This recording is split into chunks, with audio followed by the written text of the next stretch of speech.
Assalamualaikum warahmatullahi wabarakatuh. Salam sejahtera bagi kita semua dan semoga semuanya dalam kondisi sehat walafiat. Pada kali ini kita akan pada bagian yang bahan kajian yang ke-11, yaitu terkait dengan tindakan konservasi tanah secara mekanis pada bagian yang kedua. Untuk itu saya coba untuk berbagi tentang bahan yang telah kami siapkan.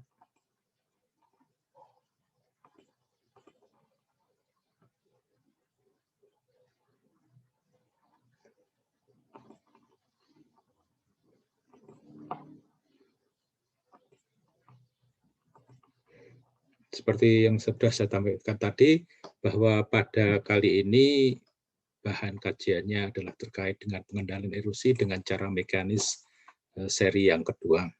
Saya rasa untuk sub capaian pembelajarannya sama dengan minggu yang lalu, jadi sama, hanya ini adalah bahan kajiannya yang ditambah lagi. Kalau kita lihat di dalam bahan kajian yang pada hari ini, yang kita coba bahas yaitu saluran air di dalam sistem konservasi tanah dan air, kemudian bangunan terjunan, kemudian ada hal yang sedikit hitung-hitungan yaitu pendugaan limpasan permukaan maksimum untuk rancangan saluran air. Kemudian kita coba memperdalam tentang dam pengendali atau dam penahan, dan selanjutnya ada bangunan-bangunan pengendali longsor di tebing saluran drainase atau kanan kiri sungai, kemudian juga bangunan pengendali longsor di lahan, kemudian biopori dan sumur sapan, dan diakhiri dengan embung. Baik, kita akan mencoba memahami tentang saluran air. Kalau kita lihat saluran air, itu ada 3 hal yang perlu kita perhatikan di dalam saluran air, yaitu saluran pengelak atau diversion teras di posisi yang ini kalau di dalam skematik, kemudian saluran di dalam teras, itu juga butuh saluran pembuangan bila kelebihan limpasan permukaan, kemudian juga kalau ini sudah ada pembuangan-pembuangan, juga ada saluran pembuangan air, saluran pembuangan air yang untuk supaya tidak terjadi kerusakan setelah dari lahan ini harus juga di drainase begitu. Nah, kemudian umumnya di beberapa tempat saluran pembuangan air ini karena kemiringannya tajam sehingga perlu agar alirannya itu tidak cepat.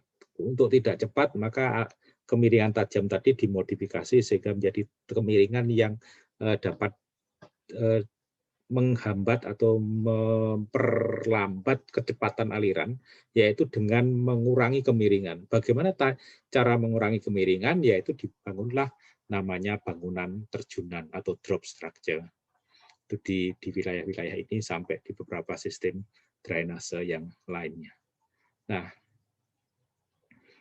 kalau kita lihat di mana sih sebenarnya saluran pengelak atau saluran diversion atau kadang-kadang disebut dengan saluran teras, yaitu kalau ini misalnya ada hutan, ada kawasan-kawasan yang tidak begitu sebenarnya sudah dikonservasi, namun demikian juga ada potensi terjadinya limpasan permukaan. Sedangkan yang di sini adalah misalnya lahan-lahan pertanian yang dikelola secara intensif.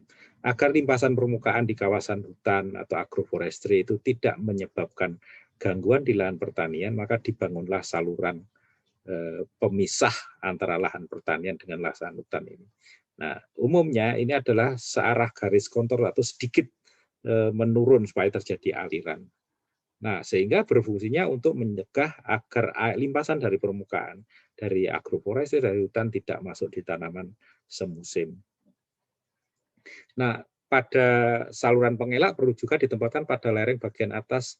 Jadi kalau misalnya ini ada wilayah yang mengalami gully erosion atau longsor dan sebagainya, supaya tidak berkembang lagi masuk di lahan pertanian, juga dibangun dengan saluran pengelak ini.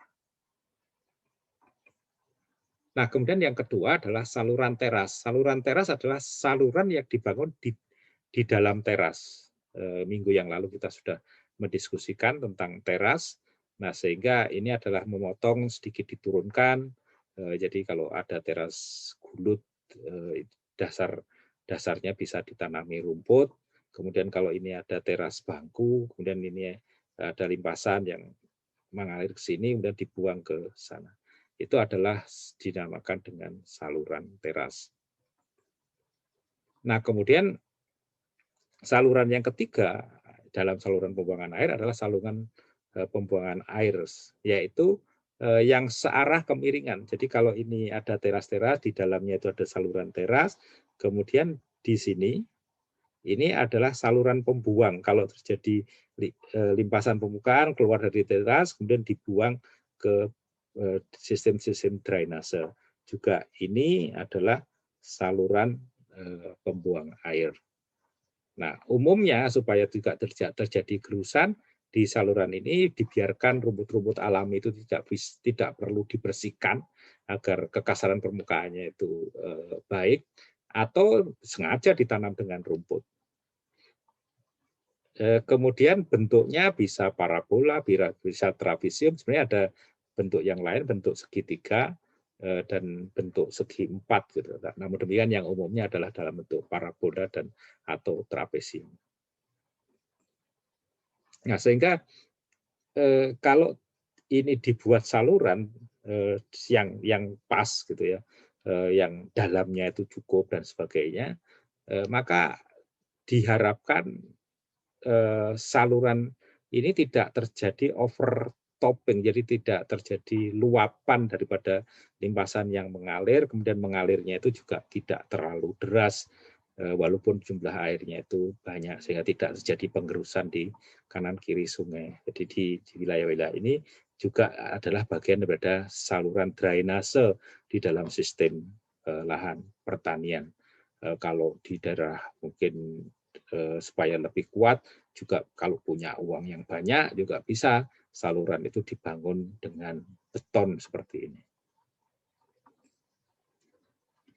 Nah, kemudian yang selanjutnya adalah bangunan terjunan. Bangunan terjunan kalau kita lihat karena kemiringan lahan ini tajam gitu ya, sehingga perlu didatarkan, dengan ini dinaikkan. Nah, kemudian ini airnya mengalir dan terjun di sini. Nah, tempat terjunannya ini juga harus diperkuat karena ini punya energi yang kuat. Nah, sehingga misalnya diperkuat dengan batu dan sebagainya. Jangan sampai di bawahnya itu tanah, sehingga kalau tak di bawahnya tanah terjadi penggerusan yang dalam. Sehingga ada terjunan, ada terjunan, ada terjunan. Nah, jadi supaya tidak terjadi menggerus tadi, dasar saluran dan kemiringannya perlu dikurangi. Nah, untuk itu perlu dibangun terjunan. Umumnya kalau lahan kemiringannya lebih dari 15% sangat membutuhkan bangunan terjunan. Dan bila 30% betul-betul harus dikonstruksi yang lebih kuat untuk dilewati air. Ini contoh bangunan terjunan yang yang lokasi yang semestinya harus dibangun bangunan terjunan. Kalau tidak dibangun terjunan ini sebagai gejala-gejala itu menggerus di kanan kiri ini. Karena alirannya deras sehingga dia bisa menggerus sana sini. Kalau alirannya pelan maka tidak terjadi penggerusan. Sehingga dari yang miring seperti ini didatarkan, diterjunkan, aman terhadap terjunan, tanami rumput, terjun lagi sehingga saluran. Nah, bisa dalam bentuk bangunan terjunan itu misalnya dalam konstruksi bambu seperti ini. Ini contoh bangunan terjunan yang dikonstruksi dari kayu, jadi batang-batang, ranting dan sebagainya. Ini diberi ini batu, ini kayu, kemudian dipatok dan sebagainya. Nah, diharapkan bangunan terjunan ini kuat untuk dilewati air daripada limpasan permukaan. Contoh yang lain adalah bangunan terjunan bisa dari konstruksi batu ini. Jadi ini terjunan dari tumpuan batu. Ini juga batu yang dimasukkan di semacam anyaman kawat begitu, bronjong kalau orang Jawa namanya. Kemudian ini juga bangunan terjunan yang dari batu. Bisa juga kalau pada hal tertentu bisa didesain dengan gelangsi yang diisi tanah kemudian dibuat bangunan terjunan ini. Bangunan terjunan yang lain bisa dari bambu seperti ini dan konstruksi seperti ini. Dan itu intinya adalah ini kemiringannya datar, kemudian diharapkan alirannya tidak cepat dan di bawahnya tidak terjadi penggerusan. Kalau aliran lambat tidak menggerus kanan kiri daripada saluran itu sendiri. Ini contoh bangunan terjunan yang di lahan hutan juga bisa dibangun bangunan terjunan sehingga alirannya itu menjadi lamban dan tidak terjadi penggerusan. Kalau kanan kirinya juga ada vegetasi, itu sangat baik. Ini contoh yang lain lagi adalah bangunan terjunan yang dikonstruksi dari bambu. Nah, kalau kita cermati bangunan terjunan itu, ya kenapa di daerah ini itu perlu diperkuat. Jadi ini ada lamban, terjun, semakin merah ini semakin kecepatannya semakin tinggi, sehingga daya gerusnya juga semakin tinggi. Sehingga di wilayah yang kecepatan tinggi ini harus diamankan supaya tidak memiliki kemampuan menggerus. Kalau punya uang ya bisa bangunan terjunan dikonstruksi seperti ini dan seperti ini. Ini juga bisa digunakan untuk keindahan dan sebagainya, untuk desain landscape.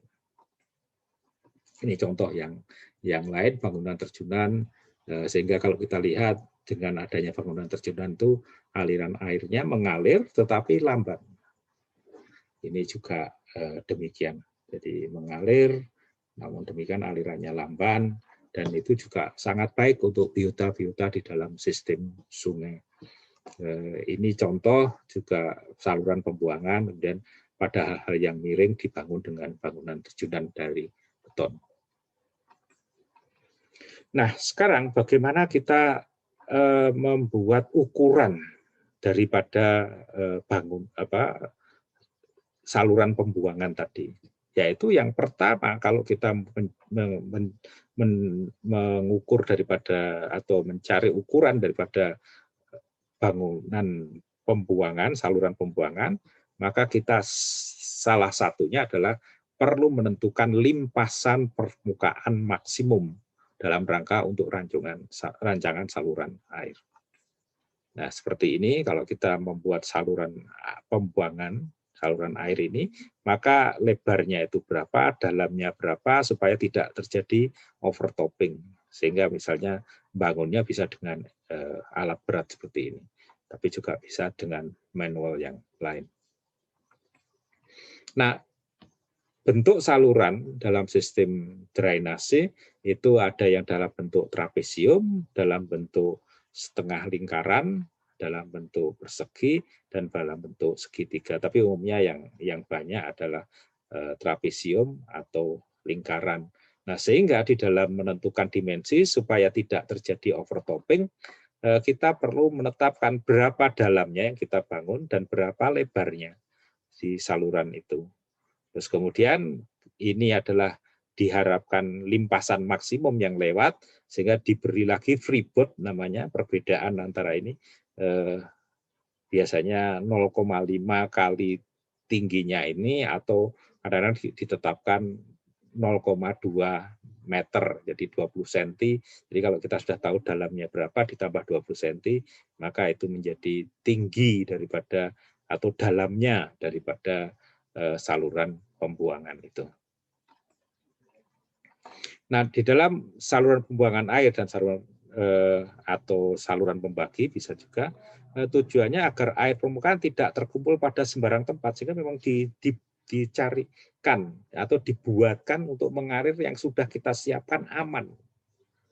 Nah, kemudian bisa searah garis kontur kalau saluran pembagi searah lereng, bila saluran pembuangan air.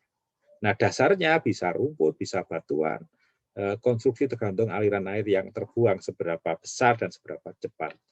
Nah, kemiringannya diupayakan kira-kira ya 5-10%. Pada hal tertentu bisa di bawah 5%.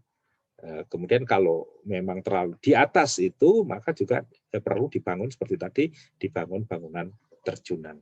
Sehingga butuh pendugaan limpasan permukaan maksimum dalam rangka untuk menentukan dimensi tadi.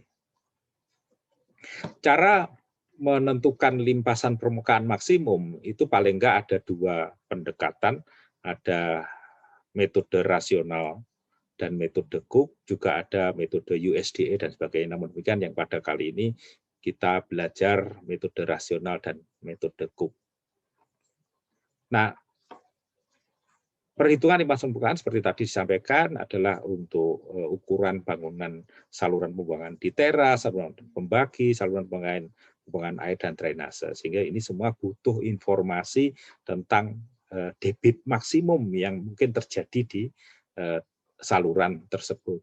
Nah, supaya gampang mengingat, pendekatan rasional itu Q maksimum diprediksi dengan agen Amerika, agen intelijen Amerika itu kan CIA gitu ya, supaya kalian ingat. Nah, sehingga Q mak itu adalah laju limpasan permukaan maksimum, satuannya meter kubik per detik, kemudian C itu adalah koefisien aliran permukaan. Jadi sangat ditentukan oleh reliefnya, kondisi tanahnya, terutama penggunaan lahan. Ini digunakan tanaman semusim, apa digunakan hutan atau digunakan padang rumput. Bila di dalam saluran itu terdiri dari berbagai penggunaan lahan, maka C-nya dihitung atau di-weighted atau berimbang, yaitu dengan rumus 1/A sigma CI kali A, dan sehingga kita dapatkan C yang terimbang atau weighted itu tadi. Nah, kemudian I adalah intensitas hujan maksimum yang mungkin terjadi dengan periode ulang tertentu dan tergantung daripada waktu konsentrasi aliran itu terjadi di saluran itu. Karena kalau terjadi hujan deras itu butuh waktu untuk jadi konsentrasi maksimum. Maka kita juga perlu menghitung time concentration ini. Nah, kalau yang A itu adalah luas aliran di daerah tangkapannya. Itu berapa luas. Nah, sehingga kalau kita bisa mengetahui C, bisa mengetahui I, dan mengetahui A, maka dengan sendirinya kita bisa menghitung Q mak.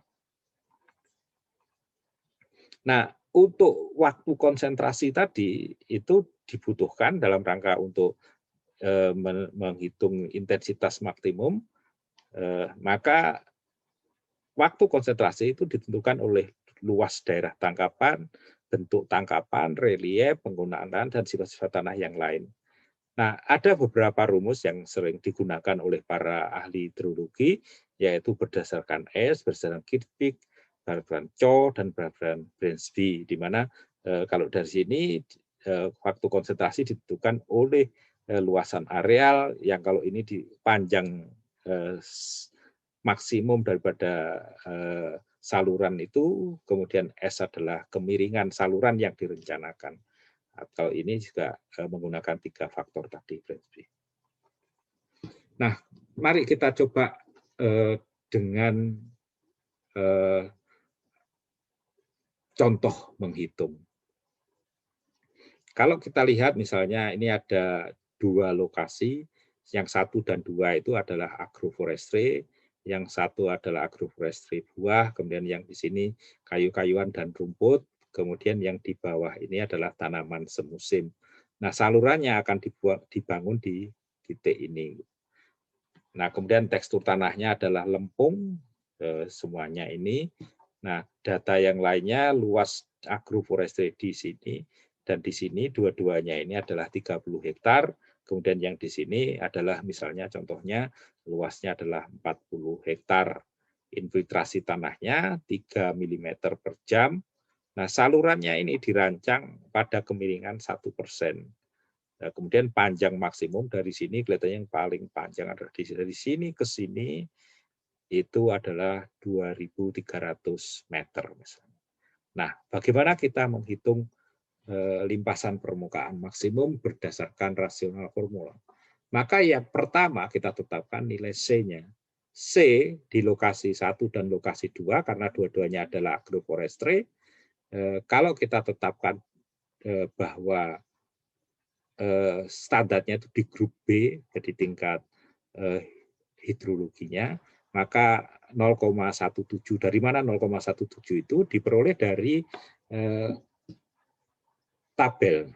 Jadi kalau kita lihat bahwa kalau asumsinya tidak hutan alami begitu mendekati rerumputan agroforestry tersebut, maka kita dapatkan 0,17. Kemudian di tanaman semusim itu kita dapatkan 0,56. Artinya apa sih 0,56 itu adalah 56% kalau terjadi hujan itu akan terjadi limpasan permukaan. Kalau 0,17 artinya kalau terjadi 100%, maka 17% terjadi limpasan permukaan. Itu artinya faktor koefisien C. Dengan asumsi bahwa hujan maksimumnya adalah 100 mm per jam intensitas maksimum yang terjadi. Nah, kembali ke sini, maka dari 0,17, nah kemudian karena ini infiltrasi tanahnya itu di bawah standar B karena lebih lambat gitu ya infiltrasinya, maka dikalikan dengan faktor koreksi dari faktor koreksi grup C yaitu 1,21. Kalau yang lokasi tanaman semusim dikalikan 1,09. Dari mana itu dihitung adalah dari ini. Jadi kalau yang B itu sebagai standarnya itu potensial terjadinya limpasan permukaan itu agak rendah, tetapi tanah tersebut memiliki potensial yang agak tinggi karena infiltrasinya 3 mm per jam. Nah, maka karena ini dikalikan dengan faktor koreksi dari grup B ke grup C, yaitu yang tanaman semusim dikalikan faktor 1,09, yang agroforestry dikalikan 1,21. Nah, sehingga kalau kita lihat, maka dari situ 0,56 tadi dikalikan dengan 1,09. Maka diperoleh 0,61. Demikian juga yang di sini juga dikalikan dengan 0,121, 0,20.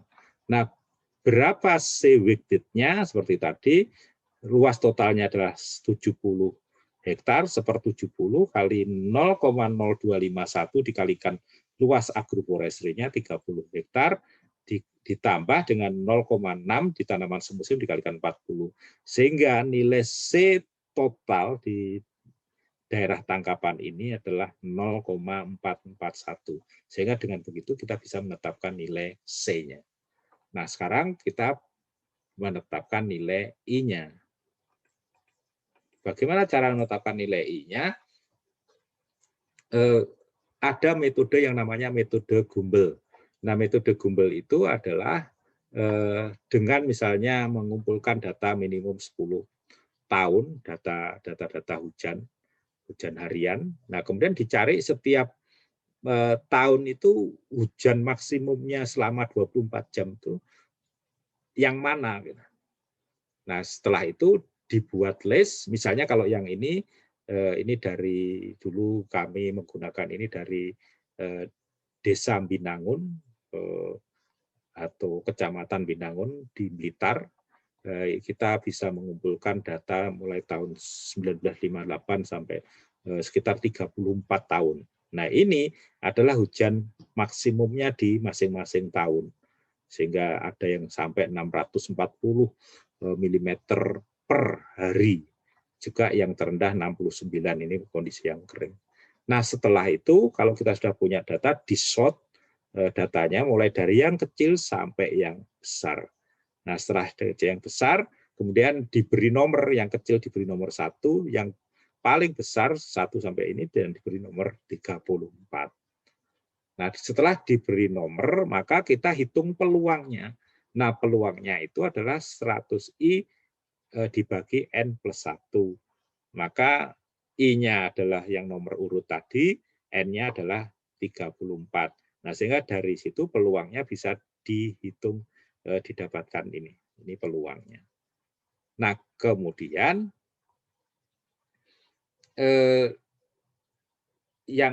yang data hujan ini, karena di dalam teorinya itu ada hubungan linier antara peluang dengan log daripada hujan maksimumnya. Maka hujan maksimumnya itu diberi log 24 jam, maka dapatkan data ini. Ya. Nah, setelah dapat ini, nanti dicari time requirement-nya, kejadian ulangnya. Nah, setelah itu antara ini dan ini dicari hubungan seperti ini hubungannya. Jadi hubungannya adalah seperti ini. Jadi ini log 24, ini peluangnya. Nah, setelah dicari hubungan, maka memang betul hubungannya adalah linier. Nah, setelah linier, maka didapatkan persamaan liniernya. Nah, dari persamaan linier ini digunakan untuk menghitung berapa kalau peluang 50% terjadi hujan. Dengan persamaan TR 100P, maka I maksimum 24 jam dengan periode ulang 2 tahun, maka didapatkan dengan memasukkan rumus ini adalah terus di antilog ya tentunya didapatkan 115 mm per jam. Jadi intensitas hujan maksimum selama 24 jam dengan periode 2 tahun dengan peluang 50% adalah 115. Nah, sehingga sekarang baru kita sebenarnya untuk menentukan berapa waktu yang dibutuhkan untuk konsentrasi tadi. Nah, untuk waktu konsentrasi dengan data tadi 70, 2.300 meter dan 1% dengan berbagai waktu konsentrasi tadi diperoleh kalau AIS itu butuh waktu 25, kalau Kirpik itu 45, kalau Choi itu 43, kalau Bransby itu lebih tinggi. Oke, mungkin kita ambil salah satu yaitu kira-kira yang Kirpik Choi ini yang dimanfaatkan gitu ya, yaitu 45 menit. Sehingga waktu konsentrasi terjadi debit maksimum di titik saluran itu adalah 45 menit. Nah, dengan tadi sudah kita tetapkan I 24 jam atau dengan periode ulang ada 115 mm. Kemudian untuk intensitas 1 jam dengan periode 2 tahun, karena standarnya itu adalah rasionya itu adalah di 1 jam. Maka kita jadikan dulu di 1 jam karena 1 yaitu dibagi 2,4 dari 24 jam dijadikan 1 jam dibagi 24, maka I 1 jam periode ulang 2 tahun adalah 48,3. Nah, sekarang dengan time konsentrasi 45 menit, maka 48 ini dicari dulu, jadi kan 45 itu berada di antara 30 dengan 1 jam. Nah, faktor koreksinya kalau 30 itu 179, kalau 1 jam 225, maka di antara itu 225 dikurangi 179 dibagi 60 30 menit, maka ada 0,02 per menitnya. Sehingga untuk 45 mesti di antara dua ini kan ya, yaitu 1,79 ini ditambah 0,25, selisihnya 30 dengan 45 tadi 15, maka 2,02. Sehingga faktor koreksinya adalah 2,02. Nah, dari faktor koreksi itu 48 dikalikan untuk mendapatkan I 45 menit dengan periode ulang 50. Kalau tadi periode ulang 2. Nah, ini 50 ada menggunakan tabel ini. Maka diperoleh 48 ini ada 98 mm per 45 menit. Intensitas maksimum 45 menit dalam 50 dengan periode ulang 50 tahun. Supaya kalau periode ulangnya semakin tinggi itu bangunannya semakin aman. Karena itu akan terjadi 50 tahun lagi, 50 tahun lagi dan sebagainya. Nah, sehingga ini 98 dibagi 45 ada 2,18 mm per menit. Kalau dari milimeter dijadikan meter kubik per hektar itu dikalikan 10 ya kalau yaitu 21,8. Nah, dari situ kalau dijadikan detik maka 21,8 dibagi 60 karena 1 menit 60 detik, maka ketemu I 45 50 tahun adalah 0,36 meter kubik. Nah, sehingga kita bisa menetapkan I dengan time konsentrasi 45 menit adalah 0,363 meter kubik. Nah, dari situ maka kita bisa menghitung Qmax-nya, yaitu bahwa C sudah kita tetapkan tadi, I-nya 0,36, dan A-nya luas totalnya adalah 70 hektar. Dari situ kita bisa memprediksi bahwa Q maksimum yang mungkin terjadi di saluran tersebut adalah 11,2 meter kubik per detik. Nah, gampang kan? Semoga mudah. Nah, metode yang kedua di dalam menentukan Qmax itu dikenal dengan metode Cook. Nah, metode Cook adalah Q kecil kali R kali FC. Nah, maka untuk mendapatkan QRFC, maka yang pertama-tama kita harus menetapkan sigma WAA, yaitu W1, W2, W3, W4. Nah, ini disesuaikan dengan kondisi lahannya, apakah reliefnya itu sangat tinggi dan sebagainya. Nah, karena tadi tanahnya miring dan sebagainya, maka nilai W1-nya yang untuk agroforestry 40, jadi ini 40, kemudian infiltrasi tanahnya adalah 15, kemudian kondisi tanaman penutup tanahnya baik, karena agroforestry 10, kemudian penyimpanan permukaannya juga baik diberi nilai 10. Sehingga sigma di agroforestry-nya adalah 40, 15, 10, 50 adalah 75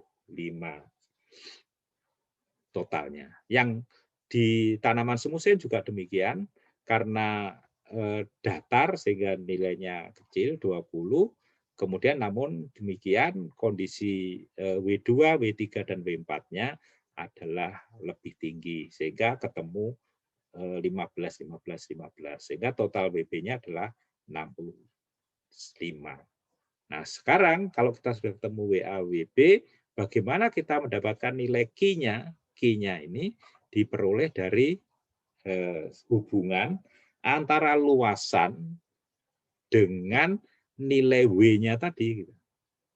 Nah, ini sebagai contoh, luasannya adalah 30 hektar yang agroforestry, kemudian W-nya 75, kalau dipotongkan di sana, maka nilai Q-nya adalah 10. Demikian juga yang tanaman semusim Anda bisa kerjakan sendiri.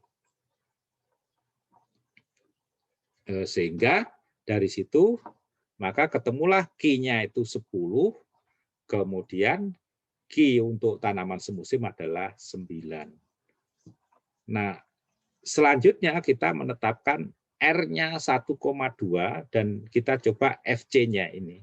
1,2 itu dari mana dan FC-nya itu dari mana. Kalau kita lihat FC itu dihitung dari ini ada W2 dan W3. Jadi nilai W2, W3-nya itu berapa? Jadi yang khusus W2, W3, kalau agroforestry itu 25, tadi yang jumlahnya, kemudian apa itu? Yang untuk tanaman semusim 30, maka kalau kita ambil dengan curah hujan 1000 kira-kira yang terjadi di tempat tersebut dengan periode ulang 25 tahun misalnya, maka kita dapatkan yang atau agroforestry 0,83 dan untuk tanaman semusim adalah 0,89 itu FC-nya. Nah, kemudian R-nya adalah sebenarnya faktor koreksi bahwa itu diasumsikan dirancang di daerah tropika basah. Nah, kalau dirancang di tropika basah, maka dikalikan faktor R tadi adalah 1,2 sampai 1,4. Nah, kita ambil yang 1,2. Kembali ke sana tadi, sehingga yang R ini adalah faktor koreksinya, yang FC tadi dari tabel tadi, ketemu 0,83 dan 0,89. Nah, dari situ kita bisa menghitung kimatnya adalah 10 dikalikan dengan F di sistem agroforestry ditambah dengan tanaman semusim 9 dikalikan dengan 0,89 dibagi 2. Kemudian dikalikan dengan faktor koreksinya yaitu R, maka kita dapatkan 9,786. Kalau kita bandingkan tadi, kalau dengan rasional formula pada data yang sama kita dapatkan 11, kalau di sini 9, ya dua-duanya bisa diterima lah untuk pendugaan limpasan permukaan. Gampang kan? Semoga teman-teman sudah bisa menghitung limpasan permukaan. Sebenarnya ini juga bisa digunakan untuk menghitung misalnya berapa ukuran sumur resapan misalnya, itu juga bisa kita menghitung kimatnya. Baik, ini sudah. Nah, sekarang kalau kita sudah punya data kimat, maka kita bisa menghitung ukuran saluran berapa dalamnya dan berapa lebarnya. Nah, cara untuk menduga atau menghitung daripada ukuran saluran itu dengan metode Manning, bisa dengan metode Durbach, dan sebenarnya ada software kanal, juga ada online. Gitu. Jadi teman-teman bisa juga menghitung dengan online tadi. Nah, coba kita yang dengan metode Manning, metode Durbach, dan yang software kanal itu sebenarnya kami punya, tapi tidak didemokan di sekarang ini. Teman-teman juga bisa melihat mengerjakannya di online. Nah, bagaimana dengan metode Manning? Metode Manning ini, maka kita dapatkan tadi, ambil aja kita kimaknya adalah dengan rasional formula, yaitu kita dapat kimaknya 11 meter kubik per detik, kemudian kecepatan ini kita tetapkan bahwa saluran tersebut berada di tanah liat dengan ditanami rumput sedang, maka dengan menggunakan tabel Hudson ini kita dapatkan 1,8. Jadi kita kecepatannya ini tanah liat ditanami rumput dengan kerapatan sedang. Nah, kita sudah tetapkan bahwa salurannya tadi memiliki kemiringan 1%. Jadi supaya alirannya itu lambat. Nah, dari data ini kita bisa menghitung berapa dalamnya menggunakan nomograf Manning, yaitu caranya ada nomograf Manning seperti ini. Jadi yang untuk nomograf Manning kita harus menetapkan kekasaran saluran, karena tadi saluran ditanami tanaman alami berkelok-kelok, kita ngambil yang 0,4, atau juga bisa ditanami rerumputan gitu. Dengan pendek, rumputannya pendek, maka kita antara 0,3 kita ambil 0,04. Nah, karena N-nya 0,4 dengan nomograf Manning ini, kalau N-nya itu 0,4 ya. Kemudian kita kecepatannya 1,8, dari kemarin kita tarik di sini 1,8, lurus di sini adalah titik beloknya. Setelah lurus, ditarik lurus, dapatlah di titik belok di sini. Nah, kemudian berapa persen kemiringannya? Tadi kita tetapkan kemiringannya adalah 1% atau 0,01.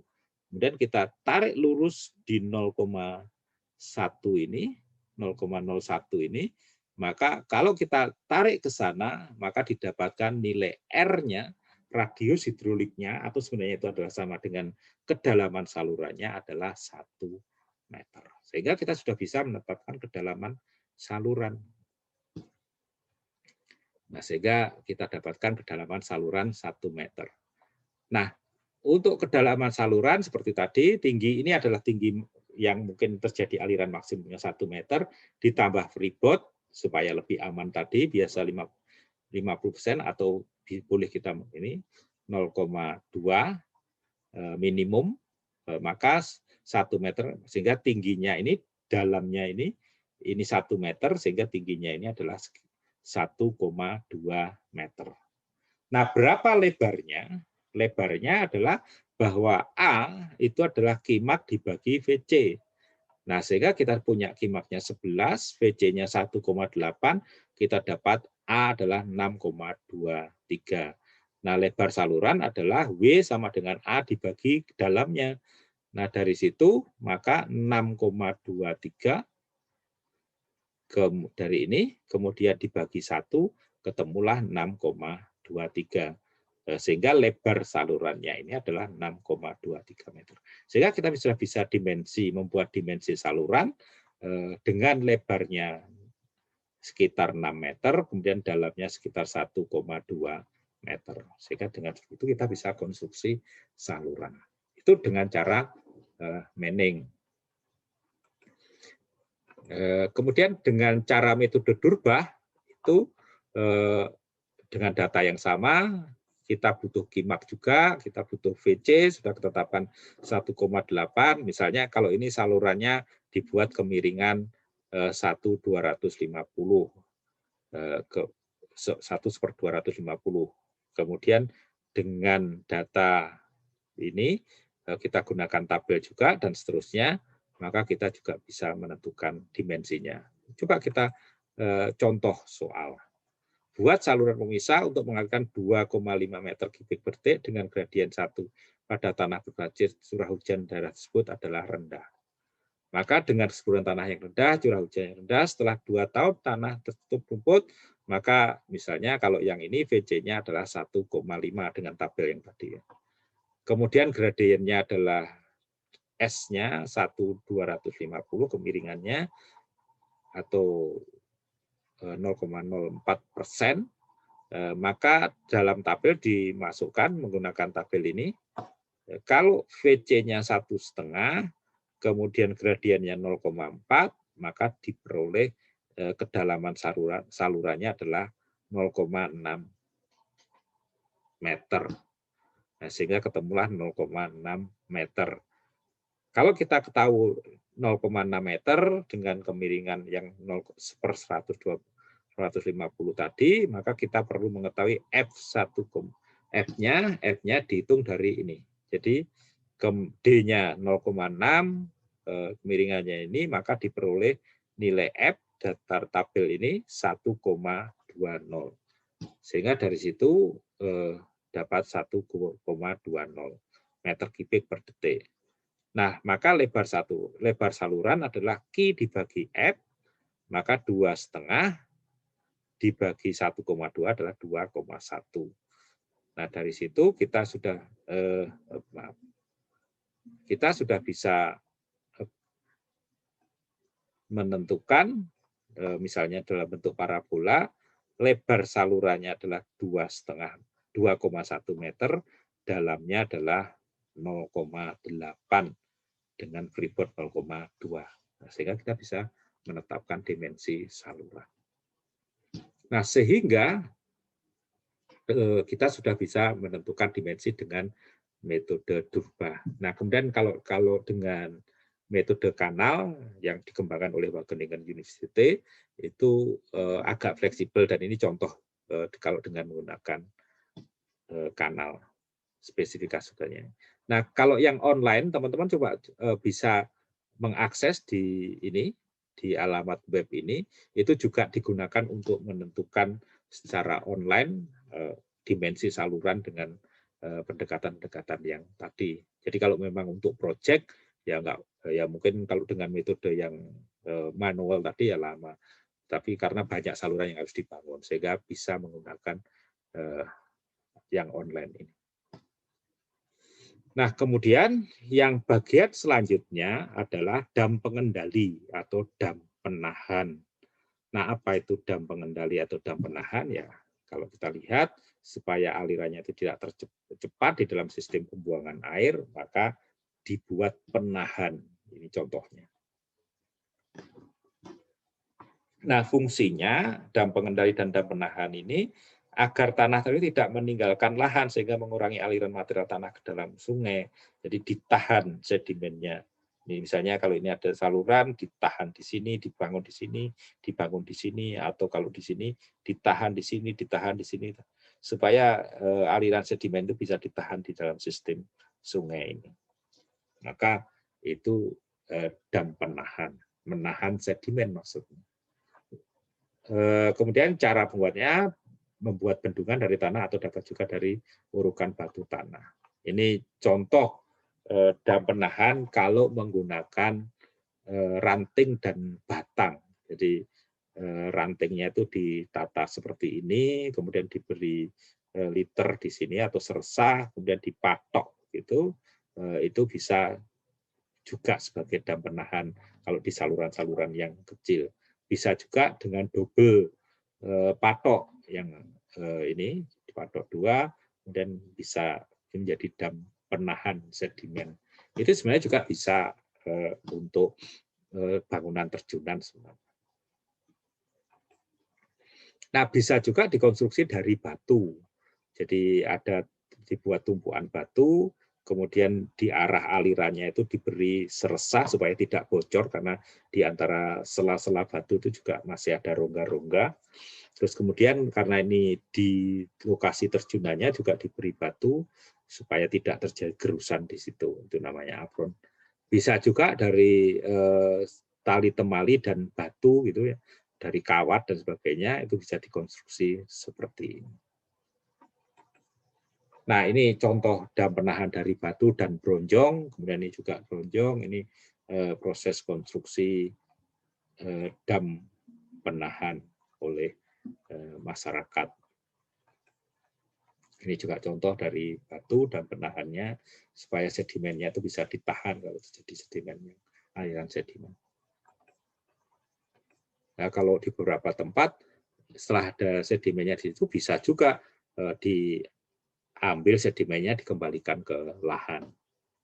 Ini contoh yang dam penahan yang lainnya yang konstruksinya dari bambu yang sebelah sini. Ini juga kalau alirannya cepat juga bisa menggerus kanan kiri sebenarnya. Situ juga erosinya jadi besar. Bisa juga dam penahan itu dari kanan kirinya diperkuat dengan beton kalau punya uang ya. Kemudian ini juga dari konstruksi beton. Ini kalau untuk keindahan juga ini sebenarnya juga bisa dinamakan bangunan terjunan. Air ini bisa mengalir pelan-pelan dan indah sebenarnya kalau bisa dikonstruksi di landscape-nya. Nah, ada cara untuk menghitung pada suatu kawasan sistem drainase berapa jumlah bangunan terjunan yang harus dibangun. Karena kalau misalnya saudara jadi pemborong kan harus tahu berapa satu unit itu cost-nya berapa, dan dalam suatu hamparan itu berapa jumlah yang harus dibangun. Maka ada rumus HD, HE, K tangan ini, jadi tinggi bangunan dam penahan, berapa tingginya kita tetapkan, dan ada K konstantanya 0,2, atau K bila data tangannya 0,2, dan K bila kelerengan saluran itu lebih tajam lagi. Contoh aplikasi rumus misalnya. Bila dari panjang total saluran itu ada 2.300, kemudian panjang total di lahan agrofit adalah 1.000 meter, dan di lahan tanaman semusim adalah 1.300 meter, tinggi bangunannya dibuat 0,75 meter. Dari hasil survei lapangan, kemiringan agrofit 40% dan yang di lahan 8%, tentukan jumlah bangunan terjunan yang perlu dibangun.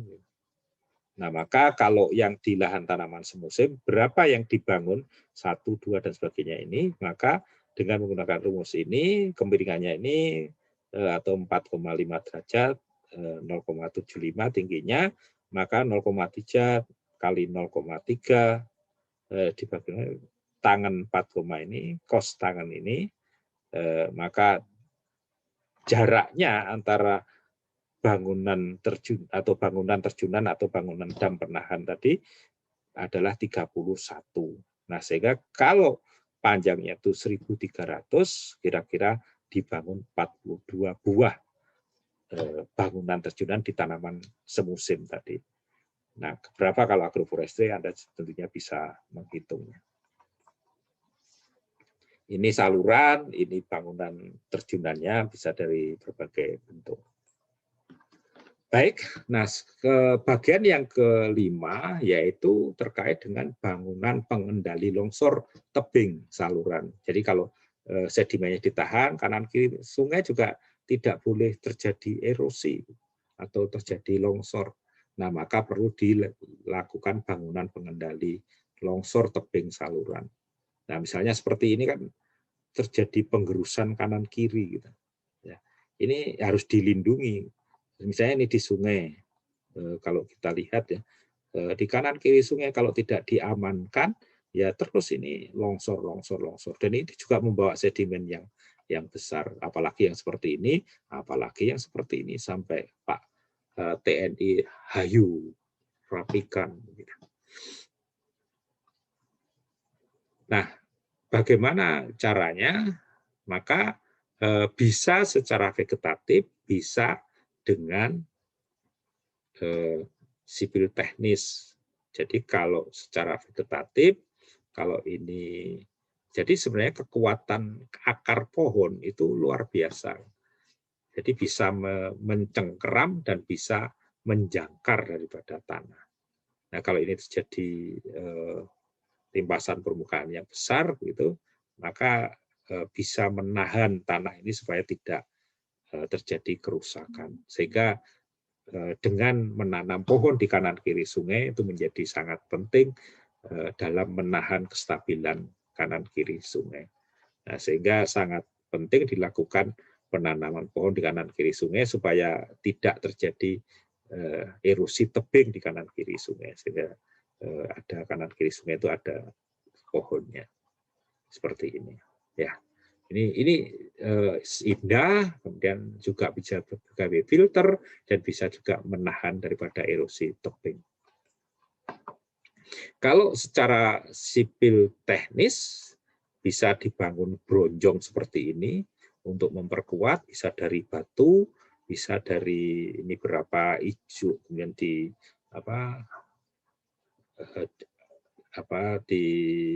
diisi sesuatu dengan bahan-bahan biogeotekstil, gitu. Itu bisa menahan daripada gerusan-gerusan. Atau bisa juga ditanam rumput dengan kemiringan yang sedemikian rupa sehingga lebih stabil dan diperkuat dengan pohon. Bisa juga dengan batuan-batuan plengsengan-plengsengan batuan beton dan sebagainya. Bisa juga dengan ini rajutan diisi batu, itu juga bisa untuk mengamankan supaya tidak terjadi erosi tebing sungai. Kalau lebih kaya lagi atau punya uang banyak, ya, ini ada sedimen yang kuat, ditahan, kemudian di dalam sistem saluran sungainya diharapkan ada aliran yang aman untuk dilewati limpasan permukaan yang besar. Nah, kemudian selain di dalam kanan sirkuler, di kuliah-kuliah sebelumnya, Anda juga dikenalkan erosi longsor, maka juga longsor ini perlu dikendalikan. Nah, jadi kalau longsor yang kecil, ya mungkin dengan swadaya masyarakat bisa, tapi kalau lokasi yang besar, tentunya yang ini sudah kita kenali, bentuk-bentuk longsor, maka itu harus menggunakan konstruksi yang relatif mahal. Nah, itu juga longsor itu juga bisa dikendalikan dengan secara vegetatif. Jadi misalnya ini kalau perakaran itu tidak bisa sebagai jangkar, maka juga walaupun ada pohon juga bisa kalau terjadi hujan, terjadi ini ada apa itu lapisan yang sliding gitu, yang licin gitu ya. Kalau akar itu tidak bisa tembus ke antara lapisan licin ini, maka yang kompak ini juga masih bisa terjadi longsor. Ya. Nah, sehingga untuk mengendalikan longsor dengan vegetatif, itu faktor yang paling penting kita lihat adalah kerapatan. Kerapatan sistem perakaran, itu daya cengkeramnya bagaimana. Kemudian daya jangkarnya itu kedalaman perakaran.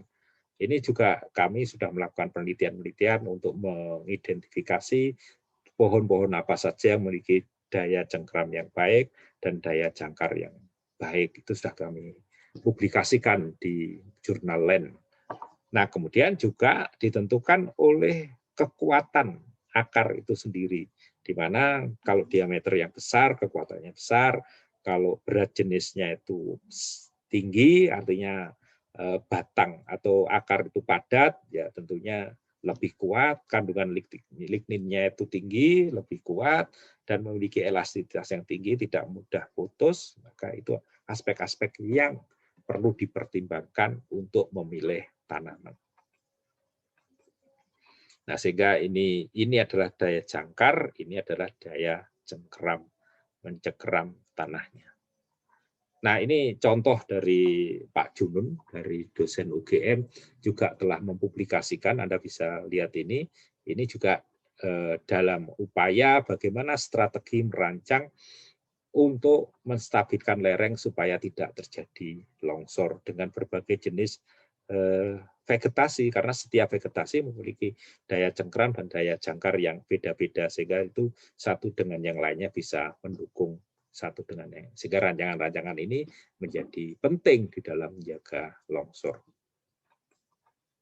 Yang lainnya adalah Pak Presiden pun sudah sampaikan pada saat tahun lalu banyak kejadian longsor, merekomendasi adalah dengan rumput vetiver grass. Silahkan teman-teman melihat apa sih rumput vetiver ini. Ini juga bisa untuk menahan tebing dikombinasi dengan geotekstil.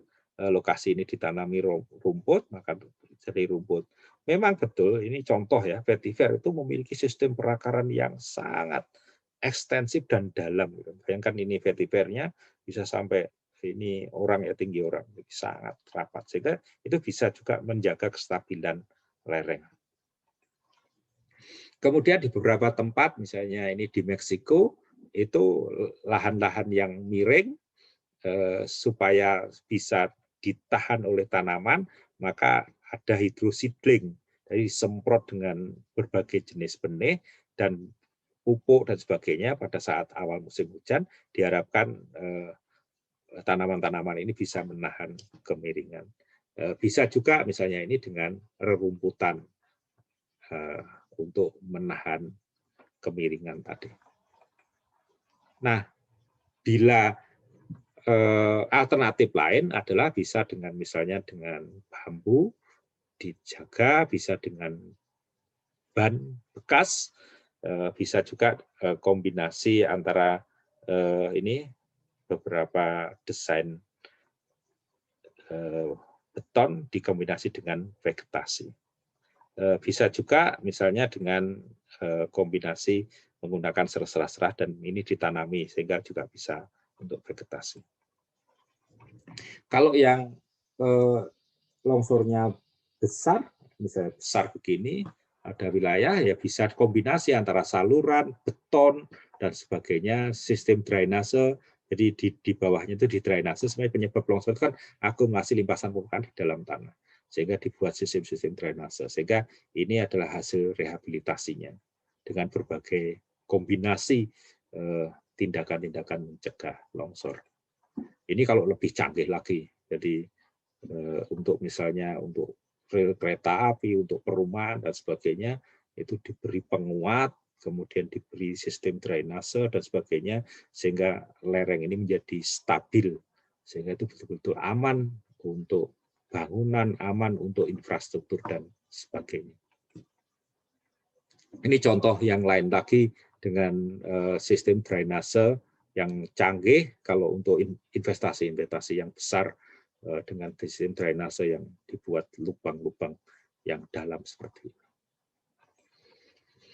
Ini contoh dengan dibuat terasering seperti ini, kemudian diberi penguat-penguat dari batu, bisa juga diberi semacam jaring-jaring gitu supaya tidak terjadi runtuhan. Kemudian bisa juga dengan rumput, tetapi di dalamnya diberi sistem-sistem drainase di dalamnya. Itu juga untuk menstabilkan kemiringan supaya tidak terjadi longsor. Alternatif lainnya adalah menggunakan geotekstil untuk mengcover. Ini biasanya geotekstil dikombinasi dengan tanaman, macam-macam geotekstil. Ada dari jute, ada dari beberapa jenis, bahkan ada dari beberapa dari bahan semacam plastik, dan ada beberapa dari woven. Ini juga jadi bahan-bahan untuk mengendalikan longsor. Ini contoh longsor yang lain nih, bahwa longsor itu kelihatannya semuanya sudah aman karena ada vegetasi dan sebagainya, dibangun bendungan, diharapkan bendungan ini bisa dimanfaatkan untuk kesejahteraan manusia. Tetapi longsor itu juga bisa disebabkan karena gempa bumi. Ini terjadi di Jepang. Setelah terjadi gempa bumi, terjadi retakan dan bendungan ini terjadi longsor dan dipenuhi dengan sedimen. Jadi ini kejadian yang extraordinary gitu. Jadi karena gempa itu juga bisa menyebabkan longsor. Nah, kemudian teknologi yang selanjutnya adalah teman-teman sudah sering mendengar, yaitu biopori dan sumur resapan. Nah, ini adalah bor yang digunakan untuk membuat biopori, harganya tidak lebih dari Rp100.000. Kemudian juga bisa untuk membuat biopori dengan bor yang seperti ini, dengan mesin, itu harganya sekitar ya 2 juta, 2,5 juta, bisa dengan bor ini. Nah, kemudian setelah dibor, kemudian dimasukkan pipa PVC seperti ini, terus kemudian ini bioporinya dibenamkan, dan ini jadi penutupnya. Jadilah terus kemudian di dalamnya ini diisi dengan seresah. Diharapkan mikroorganisme dan makroorganisme memanfaatkan seresah itu sehingga bisa memperbaiki kondisi makroporosity di kanan kirinya. Ini beberapa penerapan dengan seresah, diharapkan kehidupan makro mikrofauna di dalam sistem tanah lebih baik sehingga terjadi perbaikan struktur tanah sehingga infiltrasinya dapat ditingkatkan. Ini biopori, ini tahapan-tahapan di dalam biopori sehingga cacing tanah dan sebagainya dapat berkembang dengan baik. Nah, kemudian kalau sumur resapan sebenarnya yang paling aman supaya tidak mengalami sedimentasi, sumur resapan itu dibangun adalah menampung limpasan dari atap rumah. Karena kalau atap rumah kan airnya bersih, ditampung, dimasukkan ke sumur resapan. Kalau di tempat-tempat tertentu yang misalnya masih ada sedimen, ya tentunya sumur resapan ini bisa terisi sedimen. Nah, sehingga ini perlu dipikirkan desainnya bahwa sumur resapan itu harus diupayakan air yang mengalir adalah air yang jernih. Ini beberapa tahapannya dan ini berapa harganya untuk membangun sumur resapan. Yang terakhir adalah embung. Embung ini adalah semacam, ini banyak diterapkan di daerah NTT, NTB dan sebagainya, bangun embung-embung dalam rangka untuk menyimpan air supaya air limpasan itu ditahan dan bisa dimanfaatkan untuk irigasi. Dengan kegiatan-kegiatan baik secara vegetatif dan mekanis, kalau itu bisa diterapkan di landscape secara terintegrasi, kan jadi indah gitu. Ada pemandangannya indah, kemudian airnya itu sampai laut kalau bisa jernih seperti ini, tidak kotor, itulah dream kita gitu di dalam menjalankan konservasi tanah dan air. Jangan sampai seperti ini gitu ya. Jadi masih banyak sedimen sampai masuk di laut. Serasa itu yang pada hari ini. Semoga ada manfaatnya apa yang kami berikan. Dan akhir kalam, Assalamualaikum warahmatullahi wabarakatuh. Terima kasih.